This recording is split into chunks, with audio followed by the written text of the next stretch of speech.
প্রিয় ছাত্রছাত্রীরা, আজকে আমি তোমাদেরকে এই ভিডিওর মাধ্যমে ক্লাস 9 ইতিহাসে যে প্রশ্নগুলো দেওয়া হচ্ছে রায়মাটির প্রশ্নবিচিত্রা 2024 সালে দ্বিতীয় পর্যায়ে মূল্যায়ন সেকেন্ড সাবমিটের জন্য স্কুল নম্বর 6 এই 6 নম্বর স্কুলে যে সমস্ত প্রশ্ন দেখা দেখো 409 নম্বর পেজ।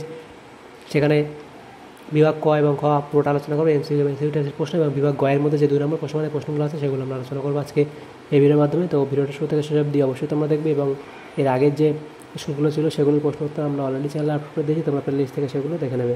তো আজকে দেখো 6 নম্বর স্কুলের মধ্যে যেখানে প্রথম প্রশ্ন বলা আছে 8টা এমসিকিউ টাইপ প্রশ্ন দেওয়া হয়েছে। সঠিক উত্তর নির্বাচন করো। প্রথম প্রশ্ন, কোন দেশকে ইউরোপের রুগন মানুষ বলা হতো? তো এটা হবে তুরস্ককে। নেক্সট প্রশ্ন ছিল ফেব্রুয়ারি বিপ্লবের সময় ফ্রান্সের রাজা ছিলেন লুই ফিলিপ। মীর বলতে বোঝায় গ্রাম্য সমিতিকে। পরের প্রশ্ন, সাম্রাজ্যবাদ পুঁজিবাদের সর্বোচ্চ স্তর গ্রন্থটি লিখেছেন? এটা হবে লেনিন। পরের প্রশ্ন, কমিউনিস্ট ম্যানিফেস্টো প্রকাশিত হয়েছিল? এটা হবে 1848 খ্রিস্টাব্দে। নেক্সট প্রশ্ন ছিল সুয়েজ খালের খনন কার্য শুরু হয় 1859 খ্রিস্টাব্দে। ইউরোপের দ্বিতীয় বিশ্বযুদ্ধের মহড়া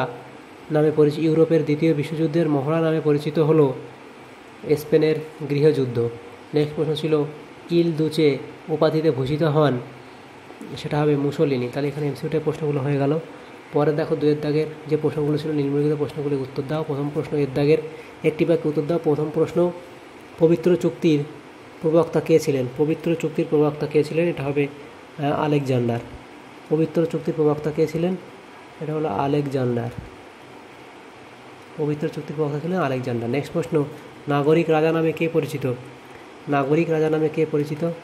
এটা হলো লুই ফিলিপ নাগরিক রাজা নামে পরিচিত। 3 এর দাগের প্রশ্ন, টেলিগ্রাফ ব্যবস্থার আবিষ্কর্তা কে? সেটা হলো স্যামুয়েল মোর্স। পরের প্রশ্ন, ভাইমার প্রজাতন্ত্রের প্রথম রাষ্ট্রপতি কে ছিলেন? এটা হলো ফ্রেডরিক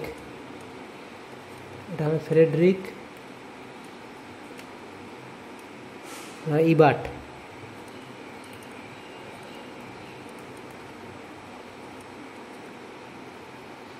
পরের দেখো দ্বিতীয় দাগের প্রশ্ন, সত্য অথবা মিথ্যা নিরূপণ করো। প্রথম দেখো প্রশ্ন, ভিল্লা ফ্রাঙ্কার চুক্তি স্বাক্ষরিত হয়েছিল অস্ট্রিয়া ও ফ্রান্সের মধ্যে? এটা ঠিক। নেক্সট প্রশ্ন, ভার্সাই সম্মেলন 1919 খ্রিস্টাব্দে সভাপতিত্ব করেন উইড্রো উইলসন? এটা ভুল। তারপর সি এর দাগে নিম্নলিখিত বিবৃতিগুলির সঠিক ব্যাখ্যা নির্বাচন করো। তো প্রথম বিবৃতি বলা হয়েছে, দেখো, জোসেফ মাৎসিনি ইয়ং ইটালি প্রতিষ্ঠা করে। এখানে ব্যাখ্যা 2টা সঠিক হয়ে যাবে, যে ইটালির যুবকদের মধ্যে জাতীয়তাবাদ গড়ে তুলতে। দ্বিতীয় বিবৃতি ছিল শিল্প বিপ্লবের ফলে অর্থনৈতিক সম্পদ বন্টনে বিভাজন ও বৈষম্যের সৃষ্টি হয়। এখানে তোমাদের সঠিক ব্যাখ্যা হয়ে যাবে, ব্যাখ্যা 3 এটা সঠিক হবে, যে শিল্প মালিকরা প্রচুর মুনাফা অর্জন করলেও শ্রমিকদের অল্প মজুরি প্রদান করে। এরপরে দেখো 3 এর দাগে যে প্রশ্নগুলো ছিল নিম্নলিখিত প্রশ্নগুলি 2-3টি বাক্য উত্তর দাও। যে কোনো 4টি প্রশ্ন উত্তর করতে বলা হয়েছে। প্রথম প্রশ্ন, কার্লসবাড নির্দেশ কি? কার্লসবাড হলো জার্মানির একটি শহর। 1819 খ্রিস্টাব্দে মেটারনিক কার্লসবাড থেকে যে হুকুমনামা জারি করেন তা কার্লসবাড ডিগ্রি নামে পরিচিত। এই ডিগ্রি অনুসারে 1 নম্বর, জার্মান বিশ্ববিদ্যালয়গুলিতে ছাত্র সংগঠন নিষিদ্ধ হয়। দ্বিতীয় ছিল কি, জার্মানির প্রগতিশীল ও উদারনৈতিক মতবাদের কণ্ঠরোধ করা হয়।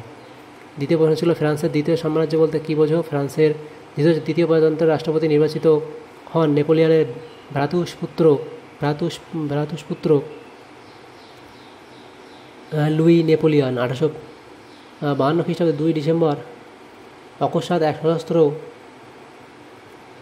অভূতস্থানের মধ্য দিয়ে ফরাসি আইনসভার ক্ষমতা কেড়ে নিয়ে প্রজাতন্ত্রের অবসান ঘটিয়ে তিনি রাজতন্ত্রের প্রতিষ্ঠা করেন এবং তৃতীয় নেপোলিয়ন উপাধি ধারণ করে নিজেকে ফরাসিদের সম্রাট ঘোষণা করেন। এইভাবে দ্বিতীয় প্রজাতন্ত্রের অবসান ঘটে এবং দ্বিতীয় সাম্রাজ্য প্রতিষ্ঠিত হয়। 3 দাগে প্রশ্ন ছিল ইংল্যান্ডে প্রথম শিল্প বিপ্লব শুরু হয় কেন?